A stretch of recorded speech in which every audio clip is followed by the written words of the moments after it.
When the largest human-created explosion prior to the atomic bomb flattened Halifax, Nova Scotia on a winter day in 1917, volunteers arrived to help from all directions and distances. Within 2 days, a train had traveled from Boston to Halifax with supplies, nurses, and physicians, as well as Red Cross volunteers. Back in Boston, volunteers were holding concerts to raise funds and collect supplies. In the darkest moment, for one of Canada's largest cities at the time, Boston led the way, with American cities following by volunteering to support efforts from Philadelphia to Washington.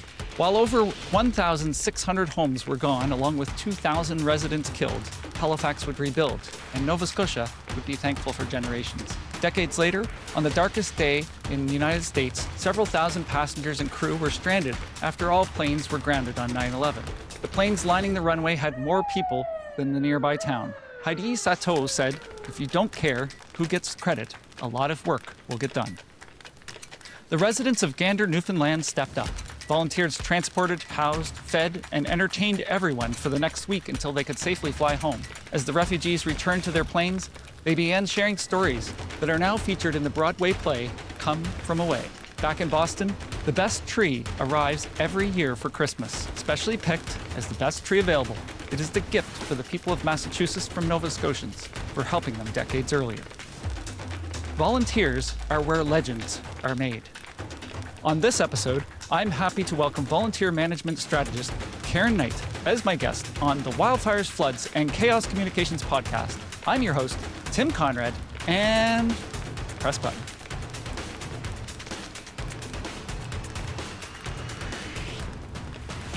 Hello, Karen. Good to have you. And my first question for you is, tell me about the most significant challenges you hear about today when managing volunteers, whether you're doing that in a paid or a volunteer role.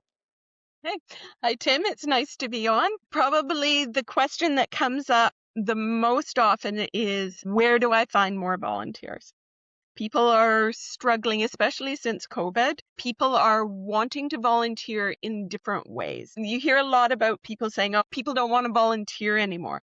That's not true. People still care about their causes, but they want to be engaged in different ways now. And if they don't see that, what they're looking for in what you're asking for, they'll avoid you. So it seems like there's not as many, but there are. They're out there. Mm-hmm.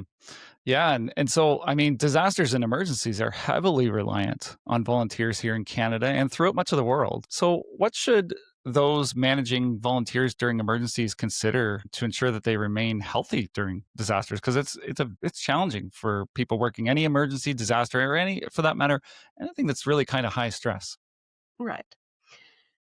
I've written a couple articles around volunteer fatigue and burnout and things like that. It's so easy for volunteers to get caught up in what they're doing and go far beyond what they're really capable of.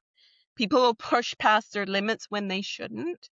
And I think one of the key roles for a leader of volunteers is to think about that and keep an eye on your volunteers.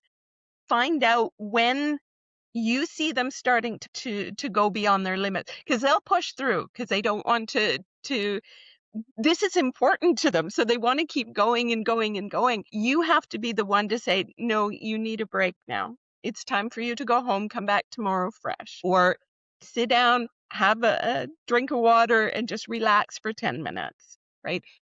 If you keep on top of that, you'll prevent a lot of the burnout, because they'll push themselves far beyond their limits, and then you don't have them after that for weeks sometimes. So just keep a close eye on them.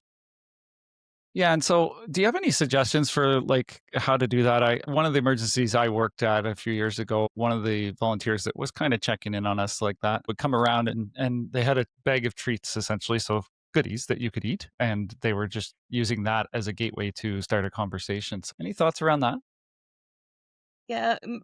A lot of it, and it's harder in emergency situations where you're getting a lot of volunteers and you don't have established relationships with each of them because they're new. They come in just for this thing because it's happening in their community. But trying to build some form of relationship, some sort of rapport with each of the volunteers, so you can start to do that. I love the idea of going around with a bag of candy or something and just getting that kind of conversation going. And if you, as the leader of volunteers, are swamped, delegate. Be willing to delegate to someone else. I see this a lot where somebody has a whole bunch of skills, but the leader of volunteers doesn't realize what skills they have, so they have them doing some menial work. There's a story. I was working with an organization, and one of the things they needed was to redo their volunteer webpage. And they said, well, we'll have to put it off. We have to get a grant and get this all because we can't afford to hire someone. Well, one of the people stuffing envelopes for them was a web designer, and they didn't know it. And once we connected, because part of what I do when I go into an organization is I interview staff and handfuls of volunteers just to get an idea.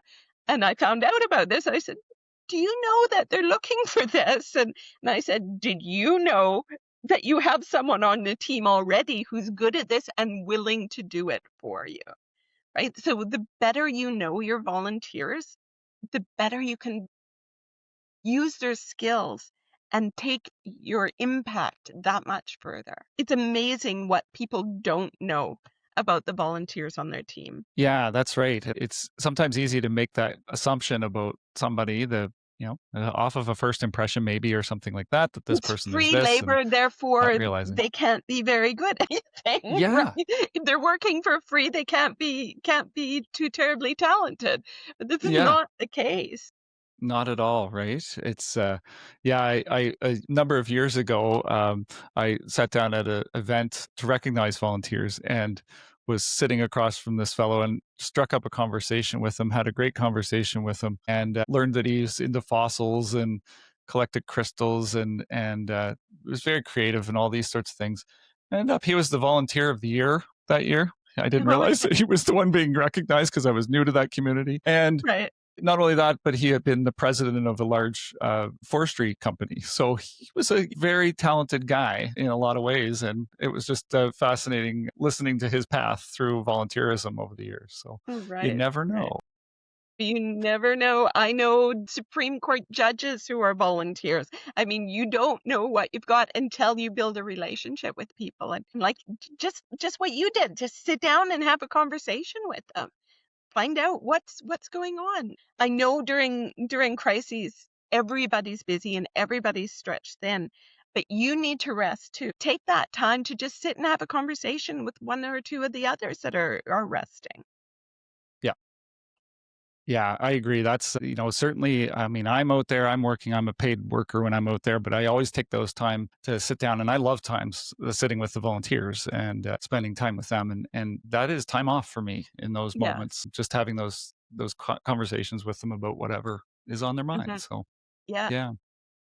And so, like, volunteers serve in a lot of key roles during emergencies. Firefighters in many communities have been volunteers for hundreds of years. Emergency support services here in British Columbia, those are the people that help line up accommodations, medical, and other supports for evacuees. Organizations like Team Rubicon, Samaritan's Purse, St. John Ambulance, the Red Cross may arrive with teams of volunteers. So it's easy to keep volunteers engaged during emergencies, but there's often too much work being done by too few. And sometimes that means some volunteers have almost no work. So what can you give them for advice to kind of know how to chop up that work and ensure that you've given some good hints already, but what are some other tips that you can give in those situations? Work on your volunteer roles. Look at take all the different things that need to be done during an event and look at the ones that are really standalone tasks that we just need this done. Those are great for people who just walk in and say, "Can I help?" And you say, "Yeah, we need the garbage taken out," right? You can just do little things like that. But for the bigger roles, and I've seen so many volunteers just like the ones you're talking about. I'll do that. I'll do that. I'll do that. And they're so passionate. They want to do everything. But if you write your volunteer role descriptions in such a way that there are set boundaries, these are what you are responsible for, and these are what other people are responsible for, and then enforce that. Say, we Mm-hmm. have someone else here to do that. Thanks, Mary. I really appreciate it. But I think you can get more done if you focus on your tasks, right? And because, having people stand around doing nothing, they get so frustrated. Mm-hmm. It's so hard. And again, it leads to that burnout that we were talking about before. If somebody tries to take on more and more and more. And there's a little bit, I don't know how often it happens, but there's a little bit of empire building. There's a little bit of, I want control of things, right? You're Mm-hmm. nodding. You've probably seen things like that. Volunteers aren't exempt from that kind of Yeah. desire to have control over things. So you have to be watchful of it and make sure that there are set boundaries in the tasks and roles that you give, and that'll help ease some of that. Won't ease it all, because there will always be people like that. Mm-hmm. Sooner you can jump on them, the less damage they do. Yeah, absolutely. And so, I mean, just on that note, I mean, one thing that I've come across a number of times is those people that do, certainly grab everything that they can, and they have, they want to control it. I've had a belief that in most volunteer roles, you should stay in them at most for 3 to 5 years and then move into a different role and give somebody else different view, new opportunities. What does it do for an organization and for people? Like when you have those breaks and those opportunities to do a different role? Tons of benefit throughout. And even if you are staying in one role, you can still cross train into other roles. There's all sorts of ways of doing it, but a lot of volunteers, you do get bored after a while. You know something inside out and backwards, and it's great and you're really good at it. But learn other things as well, just to keep yourself fresh. And by switching people in their roles, you get people with different worldviews in there, and people who may see barriers that aren't there for you, but are there for other people. But nobody would have known about it if it was always that one person in that role. So the Mm-hmm. more you can switch things up, not constantly, of course, people do need to feel confident and competent in their roles. And you need, like you said, 2 or 3 or 4 years in a role to become that. But the more fresh blood, if you like, that gets in, the stronger Mm-hmm. the entire organization becomes, because you get new ideas and new viewpoints and new enthusiasm. And sometimes someone coming in for the first time will make mistakes, and that's okay. It's how people learn. So long as they aren't life-threatening mistakes, they can be fixed, right? And I think that's a lot of the reason why some of these people who try and hold on to things, they don't want mistakes made, right? And they don't want to have problems. But there will always be mistakes and there will always be problems. And it's how, like I said, it's how we learn, is by making these Mm-hmm. mistakes and learning from them, so we become better. Yeah. So Yeah. switching around is always amazing. Yeah. And mistakes are opportunities, right? They're opportunities for growth for the person, for the organization, for that task that's being done. And And I think it's important. it also gives you an indication, you as a leader of volunteers, it gives you an indication of where your training may be falling down. If you bring someone new in and new people consistently make the same mistake, you need to look at your training in that area.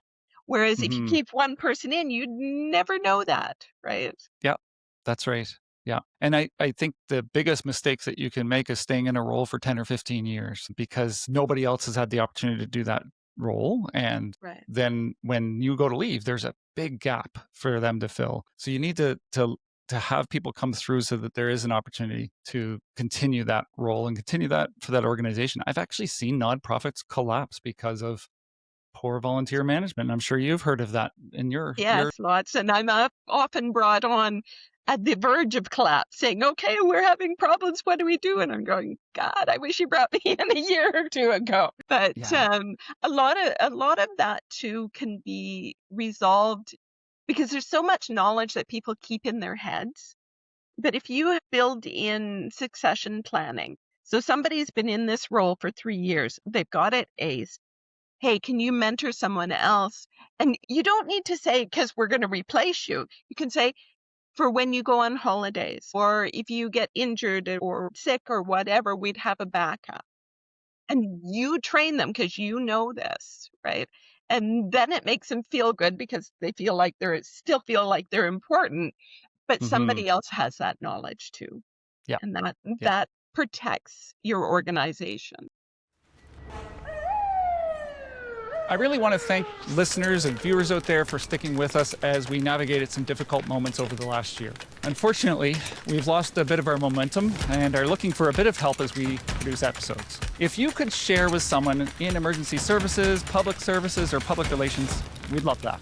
If you could suggest a guest at communicationspodcast.com or drop a review, we'd really love that too. We have some really cool ideas for the podcast we're working on for the next year, so hang around. We're joining listeners in over 50 countries now and over 500 communities globally. Heck yeah, I just am blown away by that. This includes listeners in the country of Andorra, along with people in these communities: Minneapolis, Minnesota, Coon, India, Dubai, United Arab Emirates, Val-d'Or, Quebec, and Taronga, New Zealand. We're here, we're talking about crisis and we're talking about emergencies, and that's critical in this environment. So it's so important for people to get more opportunity to see, and we should be rotating people around so they know lots of different roles in volunteer organizations so that you can Exactly. step into wherever you need to be Yeah, for that particular moment, because not everybody's going to be available in an emergency exactly. for that particular thing, for that particular time Yeah. to do that job, right? So yeah. So I was working an emergency preparedness engagement project a few years ago, and I fell across a woman with a neat story. So years earlier, she had been evacuated and was waiting in line for one of the services at an evacuation center. And as she stood there, slowly moving along in this line, she said it was very much crawling. She realized that she had all of the necessary skills to help people in that moment. So she stepped out of the line and went behind the desk. So I don't want to promote to people thinking that she was just jumping the line and this is the way that you can jump the line, because when you get into a role like that, you're expected to be there for days or weeks and Right. some long hours, right? So Yeah. but Yeah. I was intrigued that she took it a step further. She instantly became the volunteer recruiter. She learned about what was needed to be done and assigned people to the work who had skills that matched, that were in the same line that she was.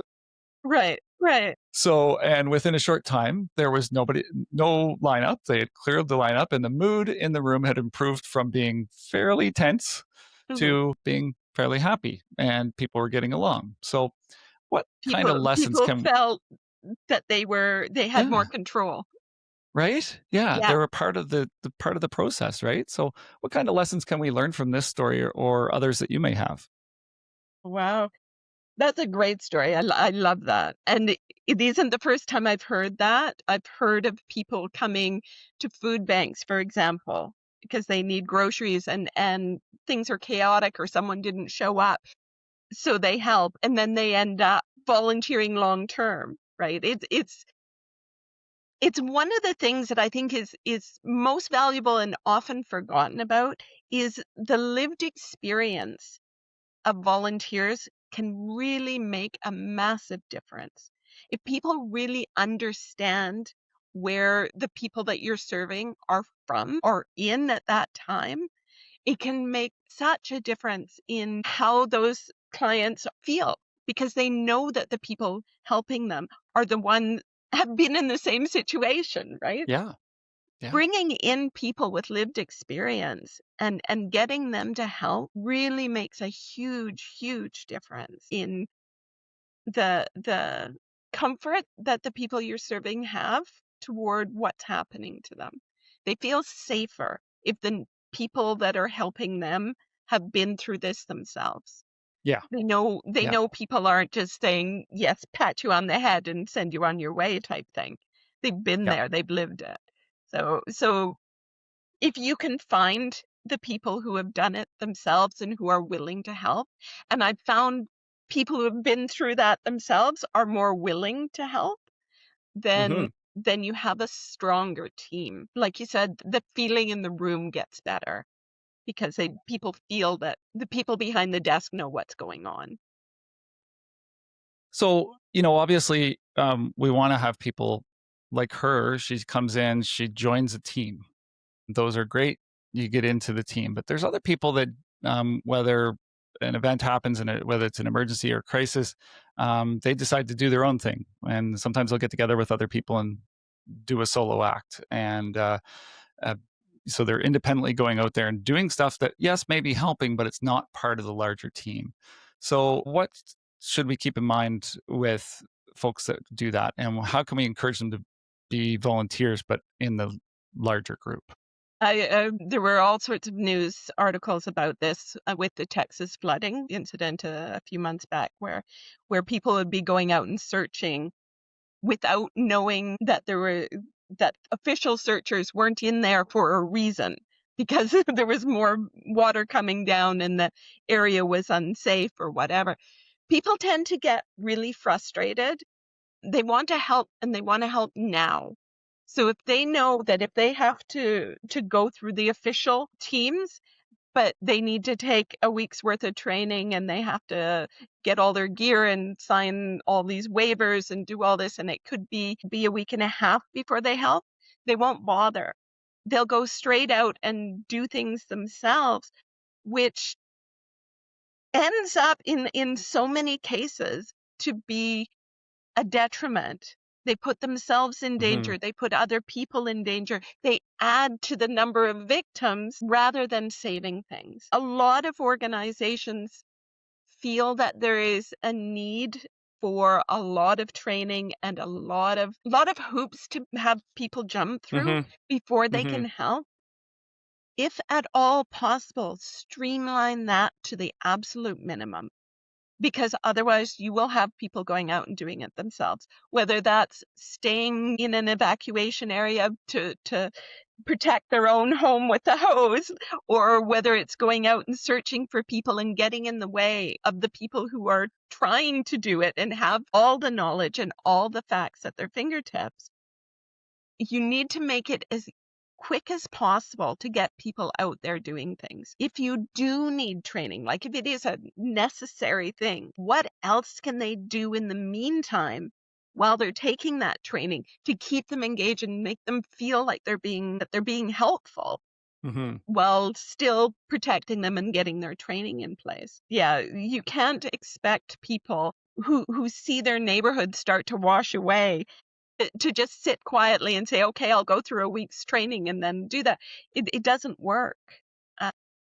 And unfortunately, so many of these things are, an emergency is an unexpected event. So people don't think to go and get their training beforehand, because how did they know they'd need it, right?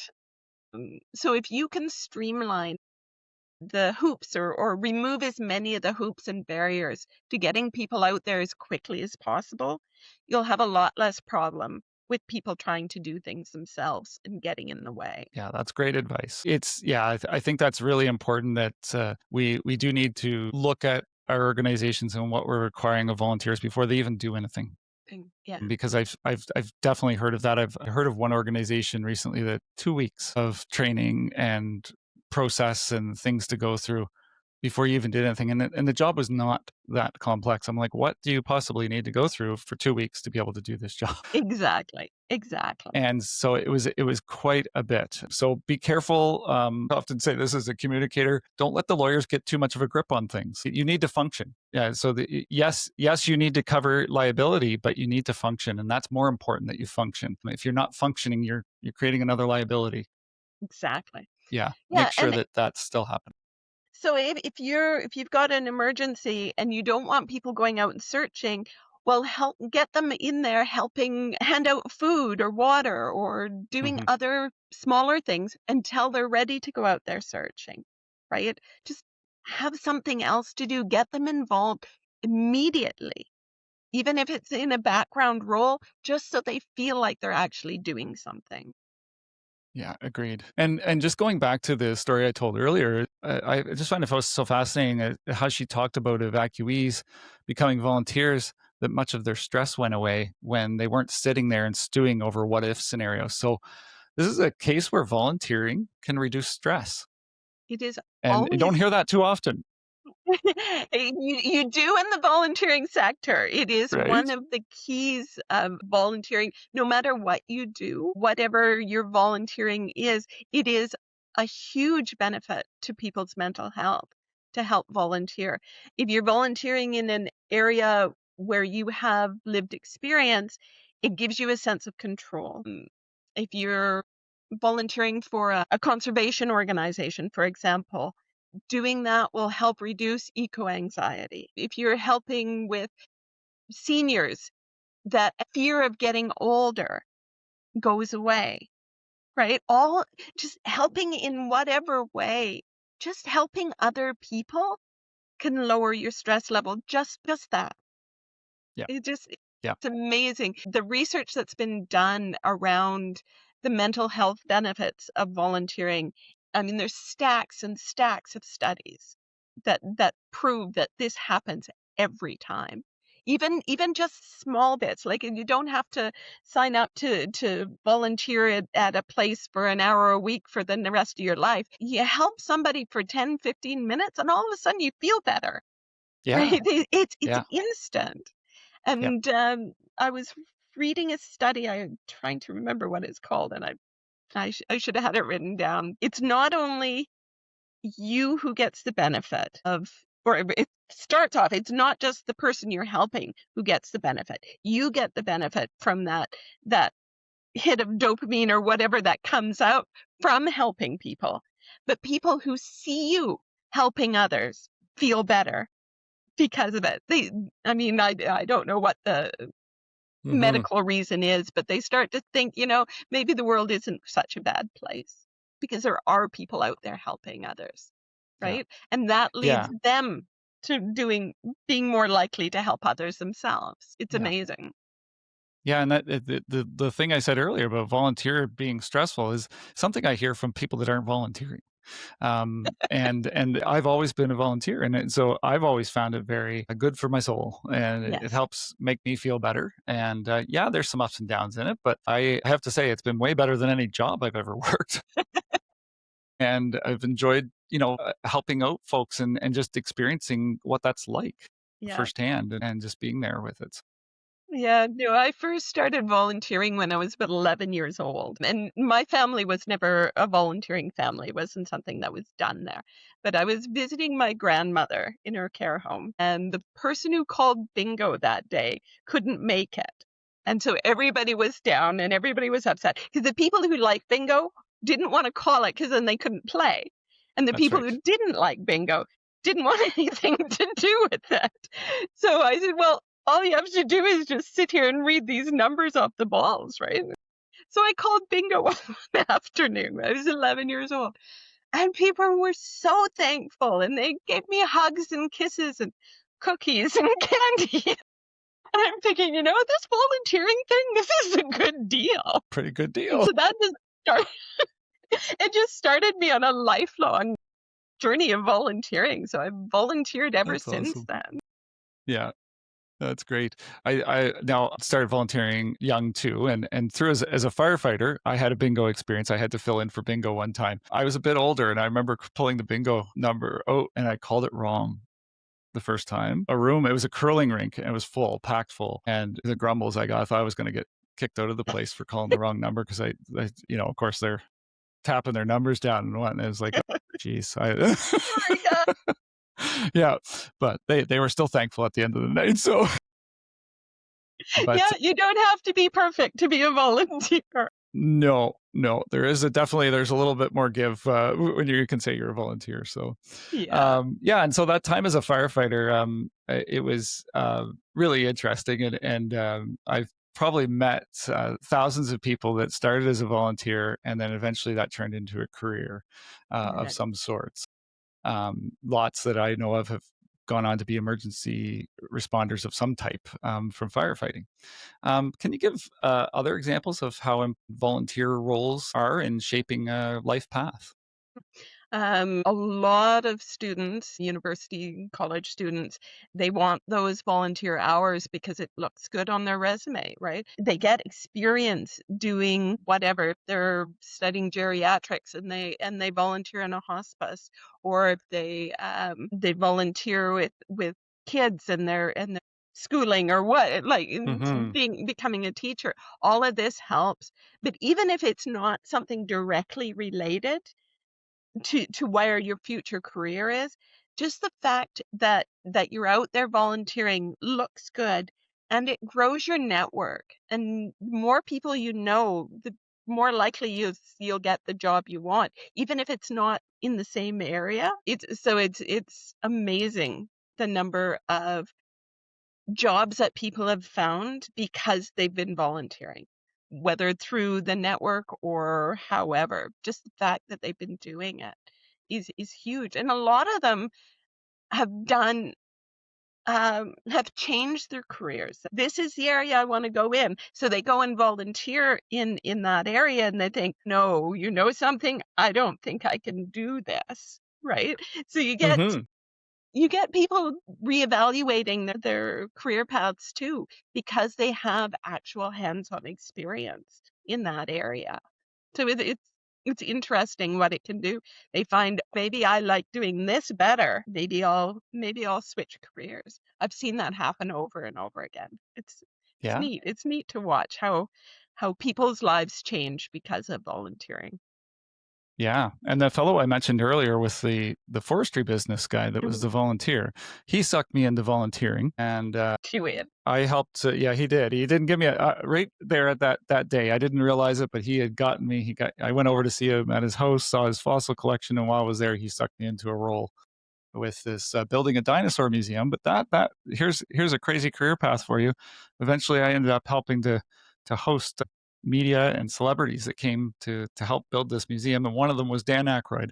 And the outcome of that was Dan Aykroyd came to my house for a visit at one point in time, and it was like, how is this even possible, right? Like, and it was like through volunteering of all things, right? So You never very know where it'll strange. take You you or never who know, you'll meet. That's so right? cool. So yeah, it was a really really weird path. So as we look at the bigger picture and communicating with volunteers, obviously a very important job, but sometimes it's left out of the picture. So what should we consider when communicating with groups of volunteers? There's a lot of it. Again, build relationships as much as possible. Build some kind of rapport with the volunteers on your team so that they're comfortable coming to you if they're facing a barrier, or if they see something that maybe might work better. You need to have enough of a relationship with them that they're comfortable coming to you, bringing those kind of issues up. Be willing to communicate in different ways. Everybody has a different way of seeing the world. Some people prefer text, people prefer email, some people prefer a phone call. Be willing to be flexible in that, because you want to meet them where they are. They're helping you. So make it easy for them to help you. But communication isn't just about email and phone calls. It's about, like I said, whenever I have a conversation about volunteering, it always comes down to this: build the relationship, right? Because it's all about relationships.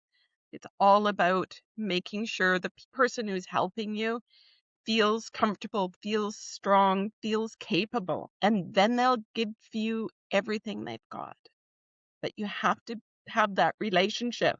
And part of that is being able to communicate. Be willing to communicate more than you might think, because nobody wants to spam anyone, but Mhm. especially in crisis situations, the more communication, the better. Even if you don't have anything to communicate, say, hey, I still haven't heard back, but I'll let you know as soon as I do, right?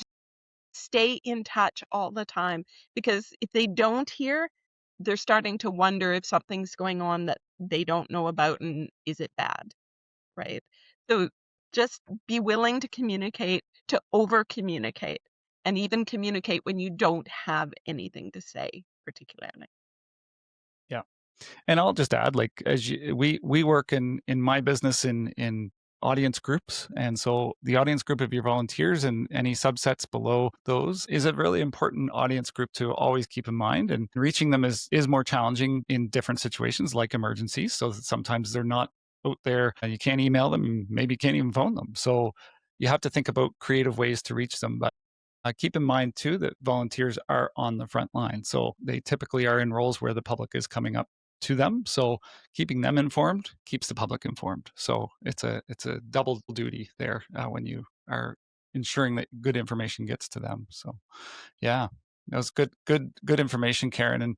And the other side of it is we want to communicate. We want to be thankful for our volunteers and the contributions that they give to us, but it's challenging. As I mentioned earlier, came from firefighting. Some calls don't go well. They're pretty brutal calls, and you still got to keep ready for the next one and get people back there. And so how do you recognize the contributions of volunteers, both those that were known and those that are unknown? There's a lot of ways to do it. And going by what you just said, start with taking care of yourself. It's the whole put your own oxygen mask on first, right? Make sure you're in a good spot before you start reaching out. Because if you reach out and you're not in a good space, they're just going to feed off that. Actual appreciation can come in many forms. I kind of talk about 4 appreciation love languages, if you like. And the first one, and the one you should use all the time, is just a general thank you. Say thank you to all your volunteers all the time. If you can be specific, that's even better. So if you, hey, thanks for handling that crisis there. I was tied up and I couldn't get it, and I saw you did it. Well done. You've made everybody so much better off because of it. The more specific you can get, the more they feel it, right? They know that you've seen the difference that they're making. It's kind of like the difference between your partner bringing you flowers on Valentine's Day and bringing you flowers on some random Tuesday, right? The one just feels better, right? Because you know they're thinking about you when they're not supposed to think about you. Right. So that if you can be really specific, that makes a big difference. If you can't, just a general thank you is better than nothing. The second one is kind of what I call tangible gratitude is give something back. It doesn't have to be actual physical something. It could be a $5 coffee card or a pass to an event or whatever. But it could be something like serving as a reference on a job interview for somebody or filling out forms for them for school, things like that. What can you give back? What are the benefits that being volunteering with you, what benefits do they get out of it besides just you did a good thing, so good for you? What tangible, specific things do they get? So if you can try and find things like that, that's really helpful. Yeah. If you have their permission, then calls out on social media and public acknowledgement of some sort, whether that's a shout out during a meeting to somebody who's kind of gone over above and beyond or whatever, volunteers of the week or volunteers of the year or whatever. Those kind of awards make some people feel absolutely amazing. Again, you need to know your volunteers. You need to have that relationship because everybody is different. So for example, you want to put me on a stage and thank me, I'm all over that. Yeah, no problem. You try and do that to my husband, he'd crawl under a chair. He wouldn't feel appreciated. He would feel embarrassed, right? You have to know your volunteers to be able to judge what's appropriate for them. And the last one is the one everybody thinks about appreciation is some big thank you event. Right? Once a year, get all the volunteers together and give them a meal or whatever, dine and dance or something like that. That should be the lowest priority. It's great. That's nice. But I've had so many organizations say, yeah, we held this big event and only 10 of our 150 volunteers showed up, right? It's because most people don't care about it anymore. People don't care so much about swag anymore. They just want to be thanked. They just want to be appreciated. They don't need stuff anymore. But if you do want to hold an event, ask them, what do they want? Do they want a dinner dance or do they want a backyard barbecue? Mm-hmm. Try and think of what they want and give them that. And that's more likely to have people show up than you coming up with a great idea and imposing it on them. Yeah. Yeah. So Yeah. there's some ways to show appreciation. Yeah, absolutely. Those are great ways. And I think it's important to have a good suite in your back pocket to pull out and recognize that there are quite differences. And I particularly want to pick on that point about you and your husband. There is a lot of people like that. And I remember years ago had a very major award for a volunteer that we wanted to give to somebody.